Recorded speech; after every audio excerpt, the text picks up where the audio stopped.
سفیان بن عیینہ نے خبر دی، کہا کہ میں نے محمد بن منکدر سے سنا، انہوں نے جابر رضی اللہ عنہ سے سنا، وہ بیان کرتے تھے کہ میرے والد رسول اللہ صلی اللہ علیہ وسلم کے سامنے لائے گئے احد کے موقع پر، اور کافروں نے ان کے ناک کان کاٹ ڈالے تھے۔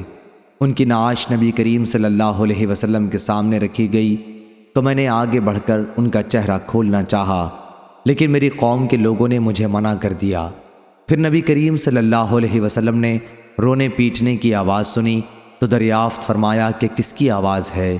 لوگوں نے بتایا کہ عمرو کی لڑکی ہیں، شہید کی بہن، یا عمرو کی بہن ہیں، شہید کی چچی۔ شک راوی کو تھا۔ آپ نے فرمایا کیوں رو رہی ہیں؟ یا آپ نے یہ فرمایا کہ روئیں نہیں، ملائکہ برابر ان پر اپنے پروں کا سایہ کیے ہوئے ہیں۔ امام بخاری کہتے ہیں کہ میں نے صدقہ سے پوچھا کیا حدیث میں یہ بھی ہے کہ جنازہ اٹھائے جانے تک؟